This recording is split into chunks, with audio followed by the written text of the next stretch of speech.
আজকে লেবাসধারী কিছু মৌলবী মূর্তি আর ভাস্কর্যের পক্ষে ফতুয়াবাজিতে নেমেছে। আমি এক কথায় বলে দিই, এই সব মৌলবী আর ব্রাহ্মণের মধ্যে কোনো পার্থক্য নাই। চেতনার নামে, ভাস্কর্যের নামে মূর্তি, বেদী, কাঠের হোক প্রস্তরের হোক, সেটা হারাম এবং শিরক। মূর্তি, বেদী, ভাস্কর্য তা সৌকর্যের নামে হোক, পূজার নামে হোক, সংস্কৃতির নামে হোক, আর তথাকথিত চেতনার নামে হোক, সকল প্রকার মূর্তি এবং ভাস্কর্য শিরক এবং হারাম। ঠিক না?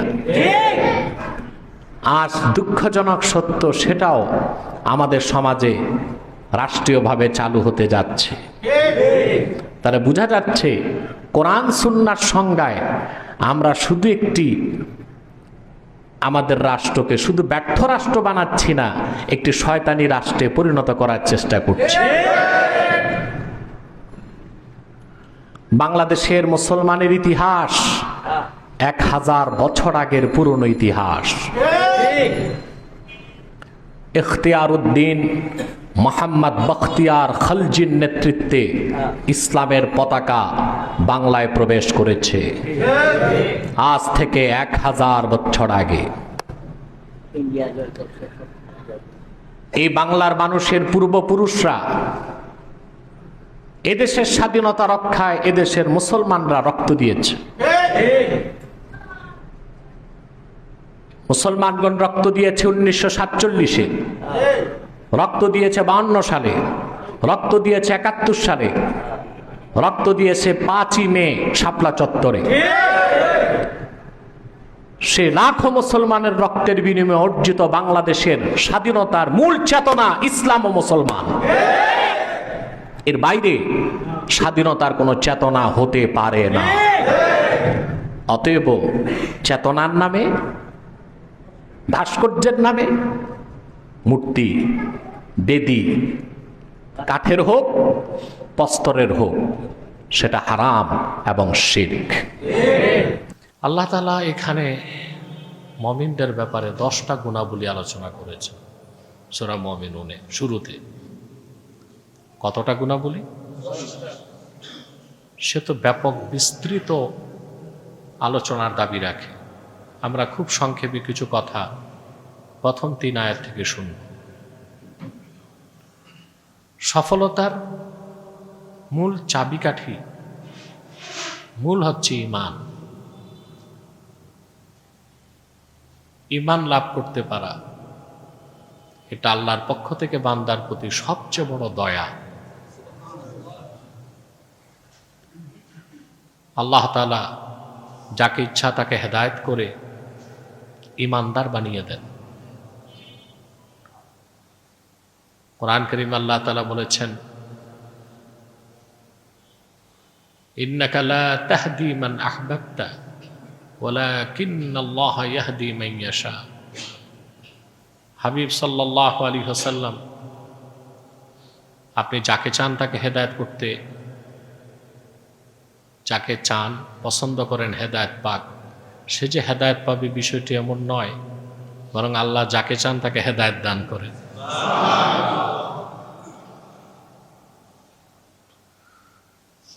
মুক্তির জন্যে, পরকালীন মুক্তির জন্য ঈমানের কোনো বিকল্প নাই। আপনার টাকা পয়সা, ব্যবসা বাণিজ্য, চাকরি বাকরি, এই বস্তু জগতে আপনার সমস্ত অর্জন একদিকে রেখে দিলেও, এমনকি সমগ্র পৃথিবী, 7 আকাশ 7 জমিনকে এক পাল্লায় দিলেও একজন মুমিনের ঈমানের ওজন সইতে পারবে না। 7 আকাশ 7 জমিনকেও এক পাল্লায় দিলে ঈমানের মূল্য পরিশোধ করা যাবে না। সুবহানাল্লাহ। যার ঈমান আছে সেই তো সফল, যার ঈমান নাই তার সব আছে, শুধু ঈমানটা নাই, তার সবই পণ্ড। সবই ব্যর্থ। আল্লাহ পাক কোরআন কারীমে চমৎকার করে বলেছেন, কুল হাল নুনাব্বিউকুম বিল আখসারিনা আমালা। প্রিয় হাবিব সাল্লাল্লাহু আলাইহি ওয়াসাল্লাম, আপনি মানব জাতিকে বলুন, তোমাদের মধ্যে আমলের দিক দিয়ে সবচেয়ে ক্ষতিগ্রস্ত কারা, তা কি বলবো? সুবহান। আমলের দিক দিয়ে ক্ষতিগ্রস্ত আল্লাযীনা দাল্লা সা'য়ুহুম ফিল হায়াতিদ দুনিয়া, এই দুনিয়ার জীবনে যাদের সমস্ত কাজকর্ম পণ্ড হয়ে যায়। কি হয়ে যায়? দুনিয়ার জীবনে তারাই সবচেয়ে ক্ষতিগ্রস্ত, যাদের সকল কাজকর্ম সাধনা ইচ্ছা চেষ্টা প্রচেষ্টা পণ্ড হয়ে যায় দুনিয়ার জমিনে।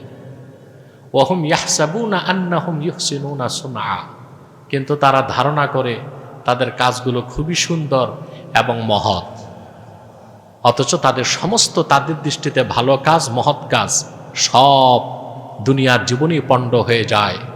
এগুলোর কোনো বিনিময় আখিরাতে তারা প্রত্যাশা করতে পারে। দেখবেন আপনাদের দেশে যারা রাজনীতি করে তারা মনে করে এটা জনসেবা। এটা কি? আমরা দেখি পেট সেবা। রাজনীতিতে ঢুকলেই মানুষ আঙ্গুল ফুলে কলা গাছ হয়ে যায়, বড়লোক হতে আর দেরি লাগে না। এটা কারণ হচ্ছে, এভাবে পৃথিবীর অন্যান্য দেশে রাজনীতি করে কেউ বড়লোক হতে পারে না, কিন্তু আমাদের দেশে রাজনীতি করলেই, কারণ পাওয়ার পলিটিক্স করে, ঠিক কিনা? যারা রাজনীতি করছে অনেকে মিছিল মিটিংয়ে যে মার খাচ্ছে, মার দিচ্ছে। কারো কারো কাছে রাজনীতিটা মহৎ, গণতন্ত্র প্রতিষ্ঠার জন্য জীবন দিছে।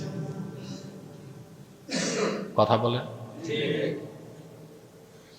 জুলাই আন্দোলনে শুনি 1400 মানুষ মারা গেছে। তাদের কাজটা অনেক বড় ছিল, দেশকে জুলুম নির্যাতন থেকে তারা মুক্ত করেছে। কিন্তু লক্ষ্য যদি গণতন্ত্র প্রতিষ্ঠা না হতো, ইসলাম প্রতিষ্ঠা হতো, তাদের প্রত্যেকেই মুজাহিদের মর্যাদা পেত, আর মৃত্যুর সাথে সাথে আল্লাহর জান্নাত পেত। কিন্তু এই কাজটাকে তারা মহৎ মনে করেছে। যদিও বা রাজনৈতিক দৃষ্টিকোণ থেকে এই কাজের গুরুত্ব অনেক বেশি। প্রিয় সুধী, পৃথিবীতে আমরা মনে করি ব্যবসায়ী ব্যবসায় সফল কিনা, চাকরিজীবী চাকরিতে সফল কিনা। মানুষ শুধু ব্যস্ত থাকে কেরিয়ার গঠন করবে। অনেক যুবক কেরিয়ার গঠন করতে করতে দেখা যায় আর বিয়ে শাদী করার সুযোগ পায় না, চুলদাড়ি পেকে গেছে। দেরি কেন? কেরিয়ার গঠন করতেছে, ঠিক কিনা? এই যে ব্যবসার সফলতা, চাকরির সফলতা, এগুলো প্রকৃত সফলতা নয়। সফলতা প্রকৃত হচ্ছে ইমানের পথে, অর্থাৎ যে তার ইমানকে যত বেশি মজবুত করতে পারল, আল্লাহর দৃষ্টিতে তার সফলতা তত বেশি। বলেন সুবহানাল্লাহ।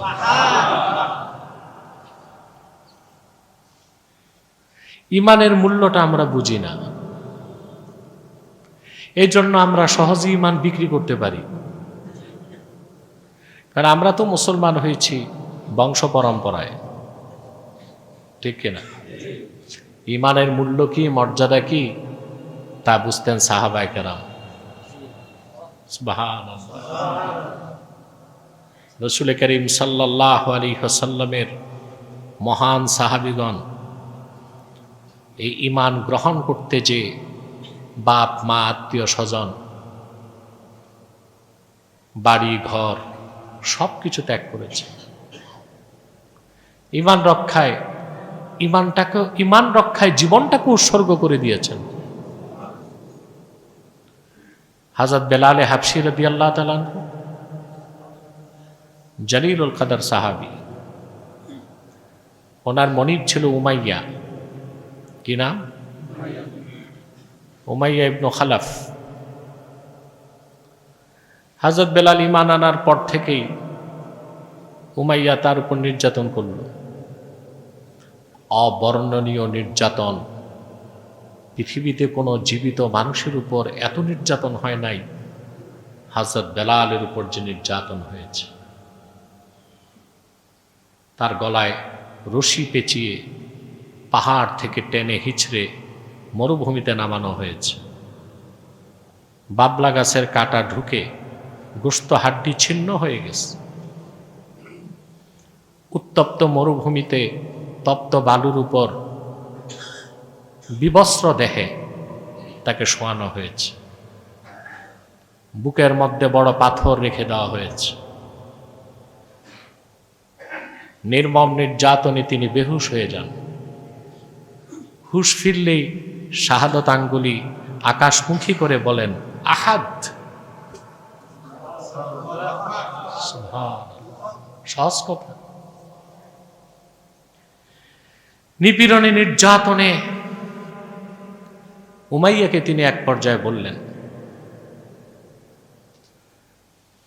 কবিতাটা তার না, আরবের কোন কবি কাব্যের ভাষায় রূপ দিয়েছেন তার কথাটা। তিনি বলেছেন, লাকাল জিসমুল্লাতি মুল্লিকতা মিন্নি ওয়ালিল্লাহিস সারাইরু ওয়াল উকুল। উমাইয়া, তুমি শুধু আমার দেহের মালিক, দেহটা খরিদ করছো, মনে হাত দেবার ক্ষমতা তোমার নাই। ওখানে আল্লাহ তার হাবিবের ভালোবাসা জায়গা দিছি।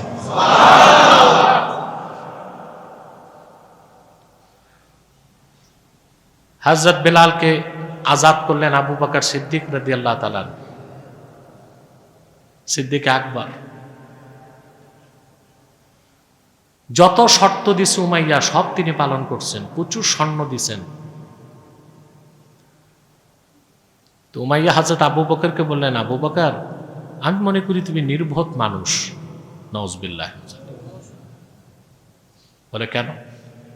বলে 6 দিরহামের একটা নগণ্য গোলাম বেলাল, তারে আজাদ করতে তুমি বাগান দিলা, স্বর্ণ দিলা, তোমার এত দামি গোলাম নাশতাস রুমি তাকেও দিলা, ব্যাপারটা কি? এটা কি নির্বোধ না তুমি? সিদ্দিক আকবর বললেন, শুনে রাখ, আল্লাহ শত্রু, শুনে রাখ, 7 আকাশ 7 জমিনকে এক পাল্লায় দিলেও বেলালের ইমানের মূল্য পরিশোধ করা যাবে না।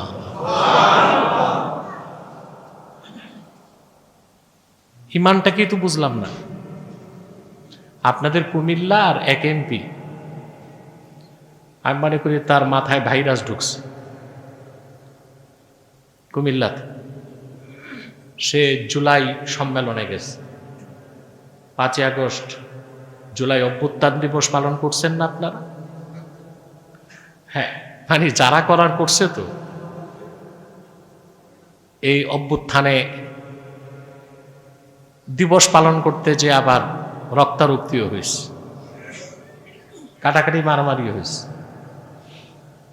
পিটাপিটি কাটাকাটি মারামারি কিছু বাদ যায় নাই।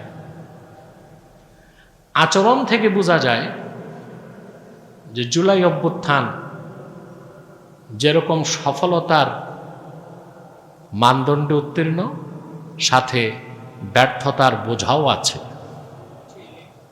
নতুবা কাটাকাটি মারামারি বন্ধ করতেই তো অভ্যুত্থান, আবার কাটাকাটি মারামারি কেন? এটা হচ্ছে কর্তৃত্বের লড়াই, রাজনীতির লড়াই।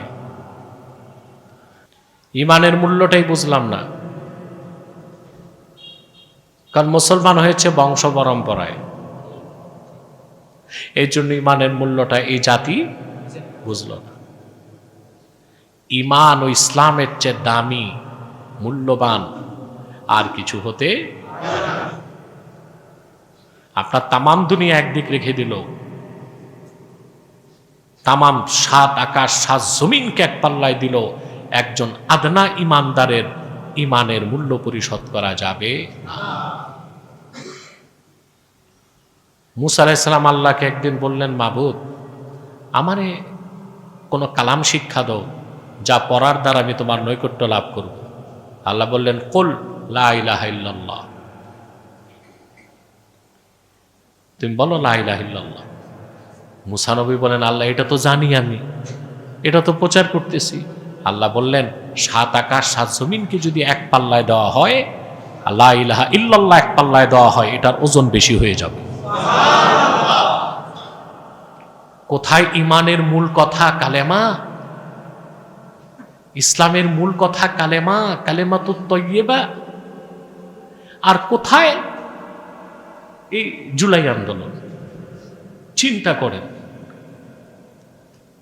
আমি তো এইরকম পাঠা প্রকৃতির মানুষ জীবনে কম দেখছি, যে আন্দোলন কার কি ইচ্ছা ছিল আল্লাহই ভালো জানেন, কার কি উদ্দেশ্য ছিল আন্দোলনে আল্লাহই ভালো জানেন। কিছুটা সত্য আশ্রিত, কিছুটা মিথ্যা আশ্রিত, কিছুটা সত্য আশ্রিত, কিছুটা মিথ্যা আশ্রিত জুলাই আন্দোলন। এটার চেতনাকে ঈমান ও ইসলামের কোনো কিছুর সাথে কম্পারিজন করা যাবে না, তুলনা দেওয়া যাবে না, ঈমান নষ্ট হয়ে যাবে। আল্লাহ তাকে তার বক্তব্য প্রত্যাহার করে তওবা করার তৌফিক দান করুন। ঈমান গ্রহণ করে যত্নের সাথে ঈমানের উপর টিকে থাকাটাই তো বড় বুজুর্গি, এটাই তো ইস্তেকামাত।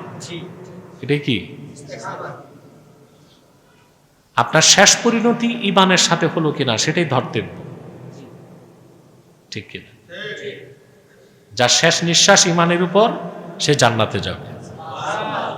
আর সারা জীবন কেউ মুমিন কিন্তু খাতেমা বিল খায়র হইল না, ওই লোকটা জাহান্নামে যাবে, ওই লোকটা জাহান্নামে যাবে।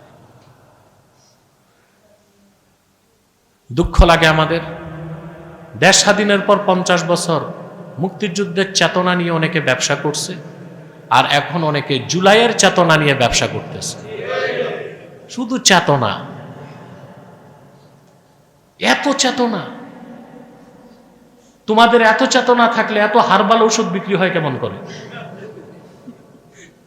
শুধুই চেতনা।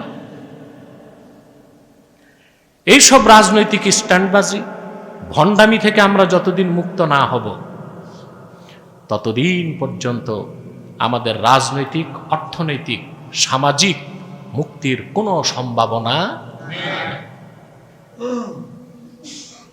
এখন যারা সেকুলার, ডেমোক্রেট, গণতন্ত্রবাদী, বস্তুবাদী আছে না, তারাই তো বেশি রাজনীতিতে কথা বলে। তাদের সুরে দেখি মৌলভী সাহেবরাও সুর মিলাইতেছে। আমরাও জুলাই চেতনায় বিশ্বাসী, জুলাই রক্ষা করতে আমরা জীবন দিয়ে দিব, হাতে ধরবো, পায়ে ধরবো, ঘাড়ে ধরবো। বেটা বেকুফ কোথাকার, বলো ইসলামী হুকুমত প্রতিষ্ঠার জন্য আমরা জীবন দিব। কালেমাতুল্লাহি হিয়াল উলিয়া, আল্লাহর কালেমাকে সমুন্নত করার জন্য আমাদের ত্যাগ, তিতিক্ষা, সাধনা সবকিছু হবে।